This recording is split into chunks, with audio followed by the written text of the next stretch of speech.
الحمد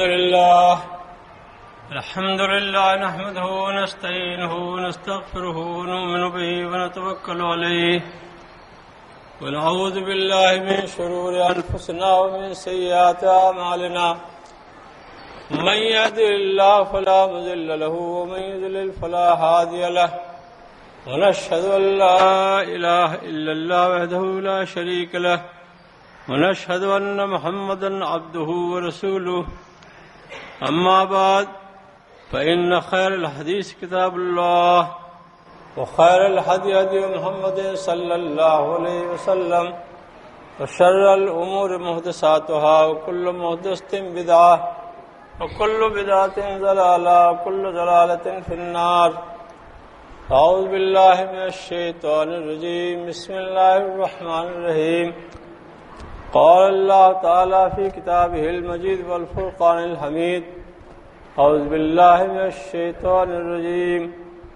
والذين آمنوا واتبعتهم ذريتهم بإيمان ألحقنا بهم ذريتهم وما ألتناهم من عملهم من شيء كل امرئ بما كسب رهين. صدق اللہ. محترم حاضرین، ماؤں، بہنوں اور بیٹیوں، اللہ تعالیٰ نے اپنی کتاب پاک میں ارشاد فرمایا ہے کہ جو لوگ ایمان لائے اور ان کے بیوی بچے بھی کسی نہ کسی درجے میں ان کے نقش قدم پر چلے ایمان کے ساتھ، تو ہم آخرت میں جنت میں ان سب کو اکٹھا کر دیں گے اور ان کے عمل میں کچھ کمی نہیں کریں گے. ہر شخص اپنی کمائی کے بدلے، اپنے عمل کے بدلے رہن رکھا ہوا ہے. ہم میں سے کوئی شخص ایسا نہیں ہے، جو بھی صاحب ایمان ہے وہی چاہتا ہے کہ ہمارے نیک عمل کی بدولت اللہ کے فضل و کرم سے اگر ہمیں آخرت میں اچھا مقام ملے، جنت میں ہمیں داخلہ ملے، تو ہمارے بیوی بچے، ہماری اولاد بھی ہمارے ساتھ ہوں. دنیا میں ہر انسان اپنی زندگی میں اس کی کوشش کرتا ہے کہ اس کی زندگی میں اور اس کے بعد اس کی اولاد، آنے والی نسل خوشحال، فارغ البال ہو اور عیش و آرام کی زندگی میں ہو، کسی کی محتاج نہ ہو، کسی کی دست نگر نہ ہو، کسی کے آگے ہاتھ نہ پھیلائے. سبھی کی یہ دلی خواہش ہوتی ہے اور اس کے لیے ممکنہ کوشش بھی کرتے ہیں کہ ان کی زندگی میں ان کی اولاد اسٹیبل ہو جائے اور اپنے پاؤں پر کھڑی ہو جائے، کاروبار میں لگ جائے اور ترقی کی راہیں طے کریں. ہر شخص کی یہ خواہش ہوتی ہے، کوشش بھی ہوتی ہے. لیکن آپ دل پر ہاتھ رکھیے اور یہ غور کیجئے، سوچئے کہ ہم نے زندگی میں کتنی بار یہ خواہش کی ہے، کتنی بار ہمارے دل میں یہ خیال آیا ہے کہ آخرت میں ہمارے یہ بیوی بچے ہمارے ساتھ، ہمیں اللہ کے فضل سے اگر جنت ملے، انشاءاللہ ملے گی، تو ہمارے ساتھ یہ ہمارے بیوی بچے بھی ہوں. دراصل انسانی نفسیات کا تقاضا یہ ہے، انسان کی طبیعت میں یہ بات رچی بسی ہوئی ہے کہ جب اسے اچھا مقام ملتا ہے، آرام کی زندگی میسر آتی ہے، خوشحالی، فارغ البالی میسر آتی ہے، عیش عشرت کے لمحات میسر آتے ہیں، تو مان اسے یہ خیال آتا ہے کہ کاش ہمارے بیوی بچے بھی ہمارے ساتھ ہوتے، اس آرام میں، اس آسائش میں وہ بھی شریک ہوتے. ایک فطری خواہش ہے. تو میں یہ عرض کر رہا ہوں کہ ہم میں سے ہر شخص کو دل پر ہاتھ رکھ کے یہ سوچنا چاہیے کہ ہمارے دل میں کتنی مرتبہ یہ خواہش چٹکی لے چکی ہے کہ ہم نے اپنے بچوں کے بارے میں یہ سوچا ہو کہ ہمارے ساتھ بچے بھی ہم جنت میں جائیں. یہ قرآن مجید نے وعدہ کیا ہے، اللہ تعالیٰ کا اپنے کتاب پاک میں وعدہ ہے کہ جو لوگ دنیا میں خدا ترسی، پرہیزگاری، نیک عملی کی زندگی گزاریں گے، اللہ کی فرما برداری میں زندگی گزاریں گے، اللہ کے رسول صلی اللہ علیہ وسلم کی اطاعت میں زندگی گزاریں گے، تو آخرت میں وہ تنہا نہیں ہوں گے، ان کے ساتھ ہم ان کے بیوی بچوں کو بھی ساتھ کر دیں گے۔ اور یہ فرمایا ہے کہ کل امرئ بما کسب رہین، ہر شخص اپنے عمل کے بدلے رہن ہے، گروی رکھا ہوا ہے۔ یعنی ایسا نہیں ہے کہ ہم یہ دعویٰ کرتے رہیں کہ بھئی میں تو صاحب ایمان ہوں، میں خاندانی مسلمان ہوں، ہمارے باپ دادا ایسے تھے، بڑے نیک تھے، بڑے متقی پرہیزگار تھے، صاحب سند تھے، اور ان کے اتنے اچھے اونچے اعمال ہیں، تو ہمیں بھی لازماً ان کے ساتھ جگہ ملے گی۔ ایسا نہیں ہے، بلکہ فرمایا کہ کل امرئ بما کسب رہین، ہر شخص اپنے عمل کے عوض گروی رکھا ہوا ہے۔ ہمارا عمل اچھا ہوگا تبھی ہم اللہ کے فضل، اس کے کرم کے مستحق ہوں گے، ورنہ نہیں۔ محض زبانی دعویٰ کرنے سے کہ ہمارا مذہب بہت اچھا ہے، ہمارا دین بہت اچھا ہے، ہمارا عقیدہ بہت اچھا ہے، ہمارا مسلک بہت اچھا ہے، تو پھر ہمیں کیا غم ہے؟ اتنا کافی نہیں۔ دراصل عمل ایک شہادت ہوتی ہے، ایک کسوٹی ہوتی ہے کہ انسان جو اپنی زبان سے دعویٰ کر رہا ہے، عمل اس کی کتنی تصدیق کر رہا ہے۔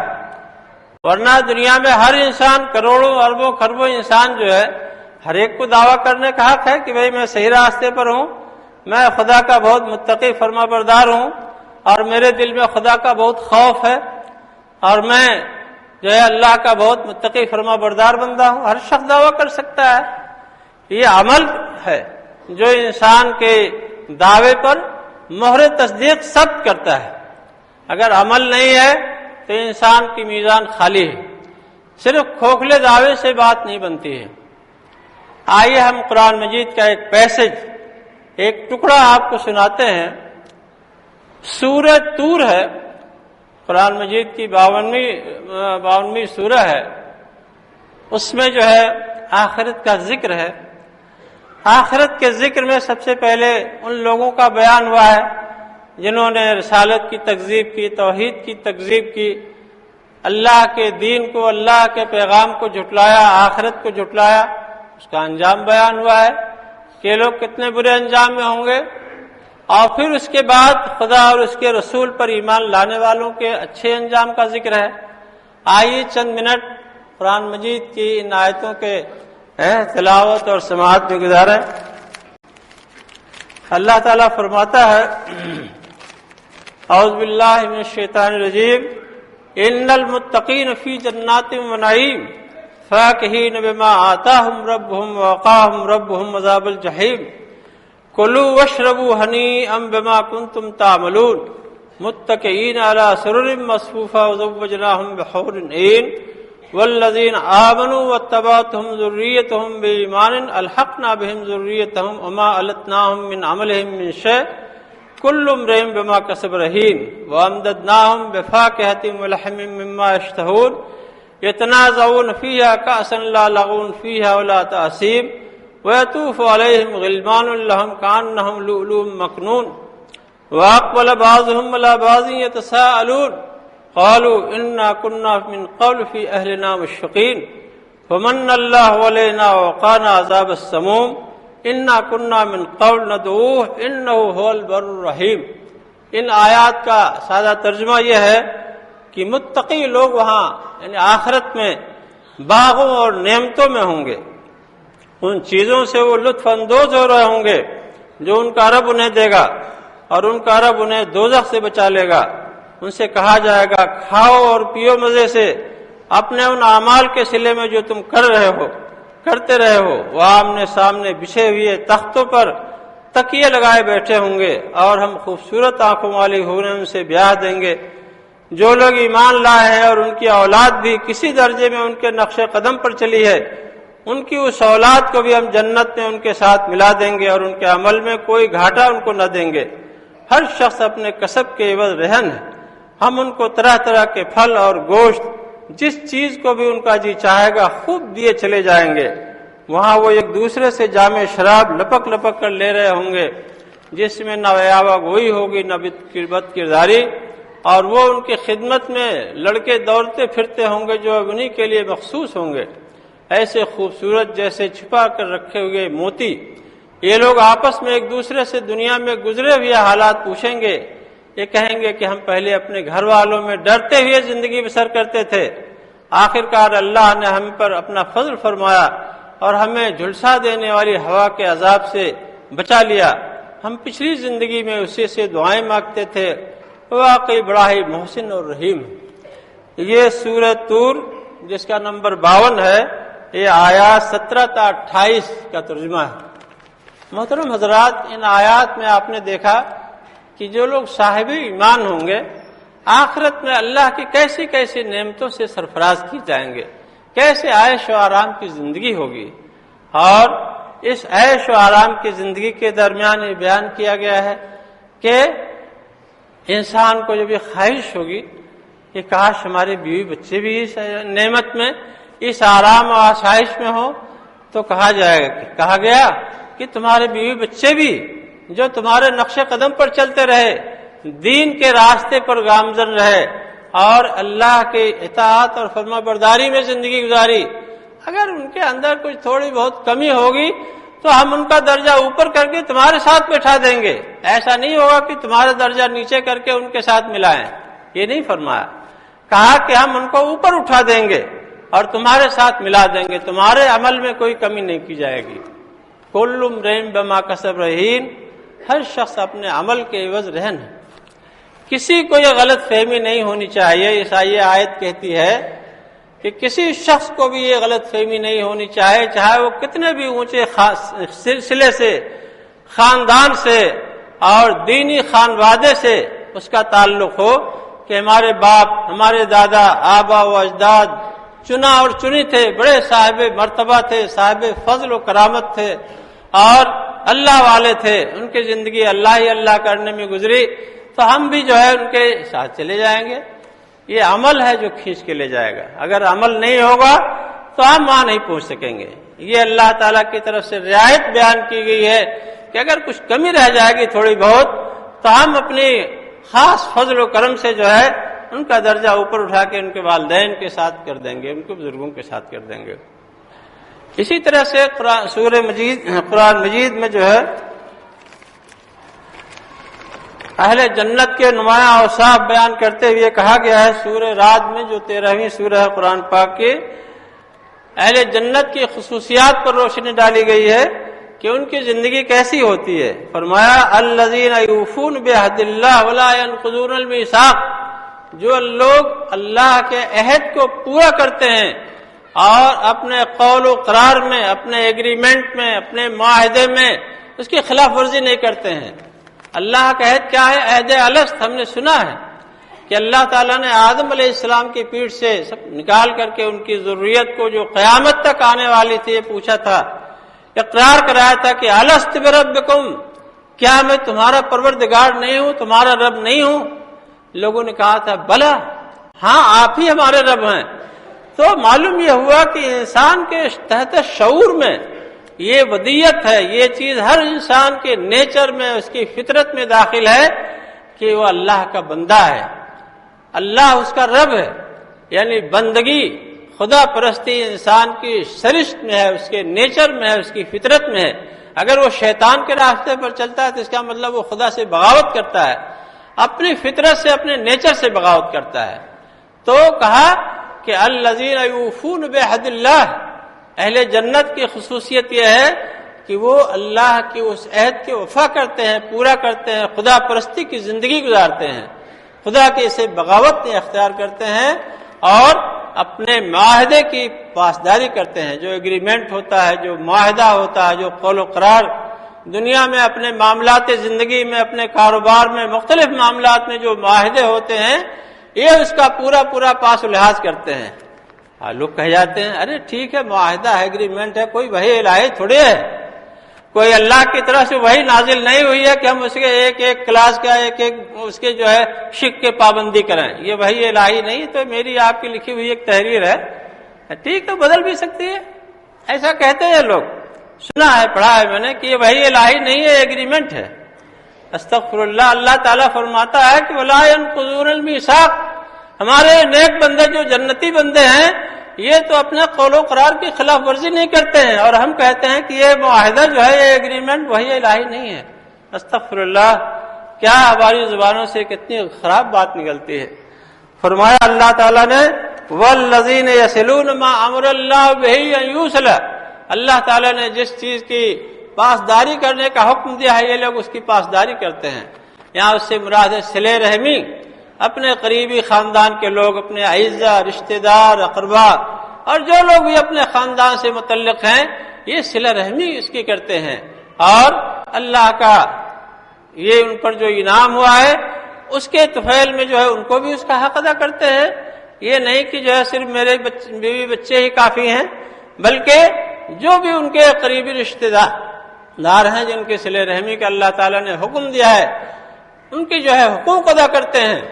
یہاں آپ اپنے سماج کا, اپنے معاشرے کا جائزہ لیجئے, کتنے لوگ ہیں کہ یتیموں کے, بیواؤں کے حقوق غصب کیے بیٹھے ہیں, اور جو کمزور ہیں, بے زبان ہیں, جو کچھ کہہ نہیں سکتے, کورٹ میں نہیں جا سکتے, پولیس میں جانے کی ہمت نہیں ہے, ان کے حقوق دبائے بیٹھے ہیں. ان کی جائیداد, ان کی ملکیت, ان کا پیسہ جی, ان کی پراپرٹی, چونکہ وہ کمزور ہیں, کچھ آواز نہیں اٹھا سکتے ہیں, اس لیے دبائے بیٹھے ہیں.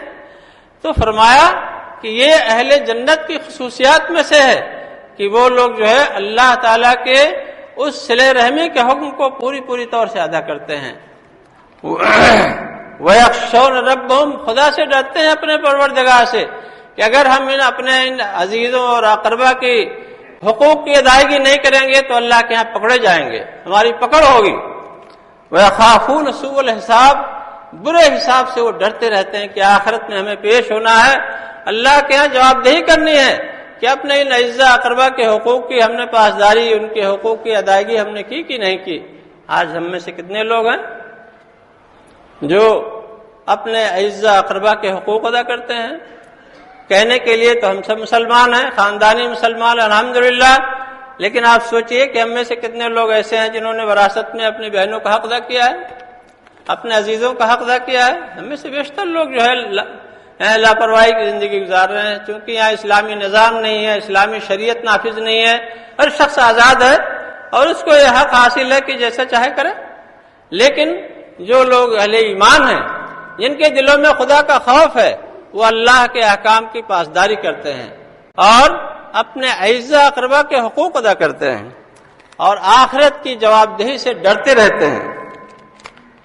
وَالَّذِينَ صَبَرُوا ابْتِغَاءَ وَجْهِ رَبِّهِمْ, جو لوگ اپنے رب کی خوشنودی کے لیے اس کے دین پر قائم رہتے ہیں, ثابت قدم رہتے ہیں, مشکلات آنے کے باوجود اپنے ایمان میں کمزوری نہیں آنے دیتے ہیں, برداشت کرتے ہیں مشکلات کو, دین پر قائم رہتے ہیں مضبوطی سے. وَأَقَامُوا الصَّلَاةَ, نمازیں قائم کرتے ہیں. یہ نہیں کہ اذان ہو رہی ٹھیک ہے گھر میں پڑھ لیں گے, کیا ایسی بات ہے, نماز پڑھنے ہی کا تو حکم ہے, مسجد جانا کیا ضروری ہے, کون ڈنڈا لے کے پیچھے پڑا ہوا ہے. اذانیں ہوتی ہیں, سب کے لیے ہوتی ہیں, لیکن جن کے دلوں میں خدا کا خوف ہوتا ہے, خدا سے محبت ہوتی ہے, مسجد سے جس کا لگاؤ ہوتا ہے, مسجد میں جس کا دل اٹکا رہتا ہے, وہی مسجد آتے ہیں. اللہ کے رسول صلی اللہ علیہ وسلم نے ایک حدیث قدسی میں بیان فرمایا ہے کہ 7 طرح کے لوگ جو ہے عرش الہی کے سائے میں ہوں گے اس وقت جبکہ ہر طرف نفسا نفسی کا عالم ہوگا, اللہ کے عرش کے سائے کا سوا کہیں پر پناہ نہیں ملے گی. ایک وہ شخص ہوگا رجل قلبہ معلق فی المسجد, ایسا شخص جس کا دل مسجد میں اٹکا ہوا ہے, اللہ کے ذکر میں اٹکا ہوا ہے. کبھی عصر کی اذان ہونے والی ہے, ابھی مغرب کی اذان ہونے والی ہے, چلنا ہے مسجد میں. جی ایک بزرگ تھے, وہی کہتے ہوئے اپنی سیٹ سے اٹھتے تھے, فلاں نماز کی اذان ہونے والی ہے. ہم یہ کہتے ہیں کہ ابھی 5 منٹ باقی ہے جماعت میں. ہم نے ان کو مدتوں تک یہ کہتے سنا, یہ کہتے ہوئے اپنی کرسی سے اٹھتے تھے کہ فلاں اذان ہونے والی ہے, اور اٹھ جاتے تھے اپنی کرسی سے, پہلی صف میں جا کے بیٹھتے تھے. تو یہ جو ہے اقام الصلاح, اقامت صلاۃ کا مطلب یہ ہے کہ نماز کو اس کی تمام ظاہری اور باطنی شرطوں کے ساتھ ادا کیا جائے، یہ ہے اقامت صلاۃ۔ صرف نماز پڑھ لینے کو اقامت صلاۃ نہیں کہتے ہیں، بلکہ مسجد میں آنا، امام کے پیچھے نماز پڑھنا، مسجد کے آداب کا لحاظ کرنا۔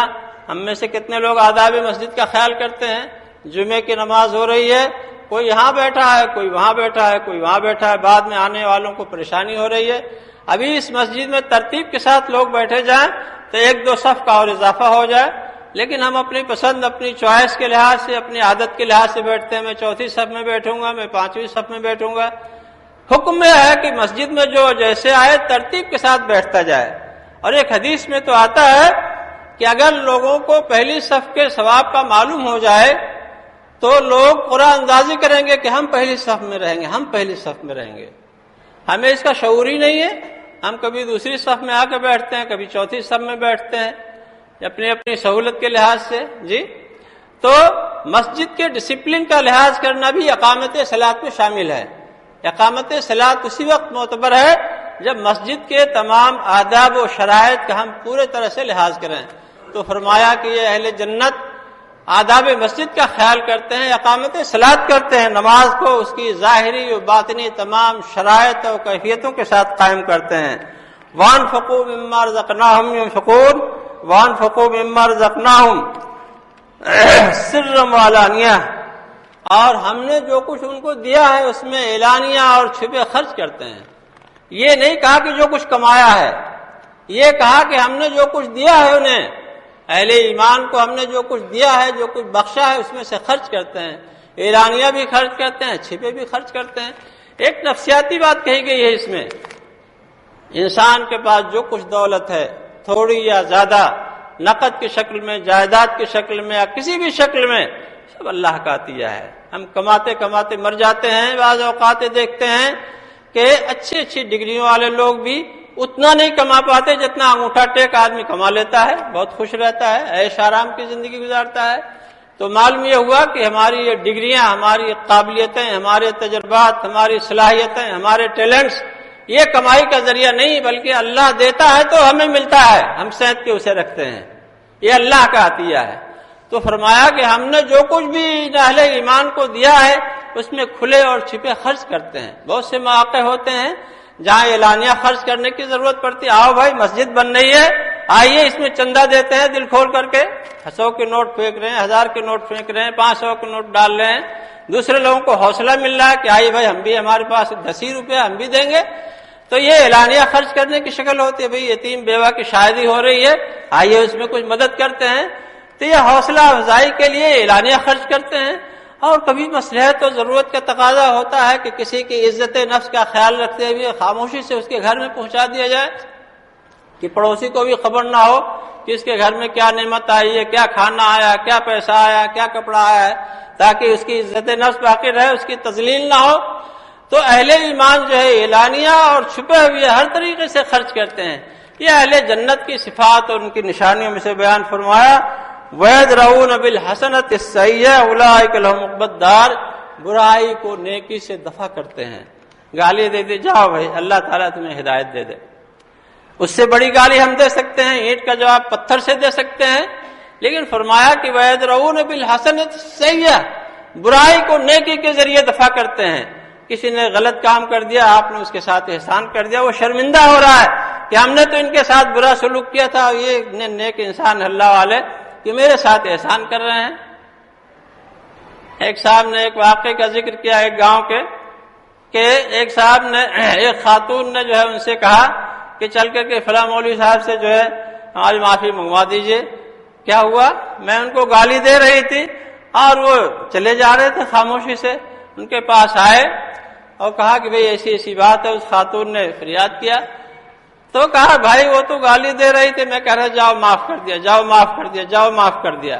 وہ خاتون شرمندہ ہو رہی تھی، رو رہی تھی کہ میں نے تو گالیاں دی ان کو اور یہ جو ہے کچھ نہیں کہہ رہے تھے، خاموشی سے چلے جا رہے تھے۔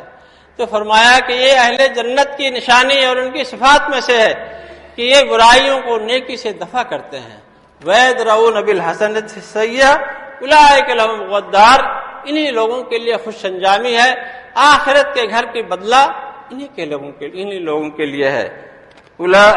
جنات عدن يدخلونها ومن صلح من آبائهم وازواجهم وذرياتهم والملائکۃ يدخلون علیہم من کل باب سلام علیکم بما صبرتم فنعم عقبی الدار۔ کہا گیا کہ ان لوگوں کے لیے جو آخرت کا گھر ہوگا یہ جو ہے جنتیں ہوں گی، باغات ہوں گے، جس میں یہ لوگ داخل ہوں گے جن کی صفات کا ذکر کیا گیا ہے۔ ومن صلح من آبائهم وذرياتهم وازواجهم، ان کے باپ دادا، ان کے اولاد، جو کوئی بھی ان کے آگے پیچھے ہیں، یہ سب لوگ اگر ان صفات میں شریک ہوں گے تو یہ سب لوگ اللہ تعالیٰ کی اس جنت پہ داخل ہوں گے۔ يدخلون علیہم من کل باب والملائکہ يدخلون علیہم من کل باب، فرشتے ہر دروازے سے، ہر طرف سے داخل ہوں گے۔ مبارک ہو، سلامت ہو آپ کو جنت، مبارک بادیاں دیں گے فرشتے اور کہیں گے کہ سلام علیکم، تم پر سلامتی ہو، بما صبر تم نے دنیا میں جو ہے بڑی نیک نامی کا کام کیا، دین پر قائم رہے، مشکلات اور پریشانیوں اور الجھنوں اور ٹینشنوں کو برداشت کرتے ہوئے تم نے دین کا دامن مضبوطی سے قائم پکڑے رکھا۔ فنعم عقبی الدار، تو کتنا اچھا اس گھر کا بدلہ ہے۔ محترم حاضرین، ہم اپنی اولاد، اپنے بیوی بچوں کے سلسلے میں کتنے فکر مند ہیں، ان آیات کی روشنی میں ہمیں فیصلہ کرنا چاہیے۔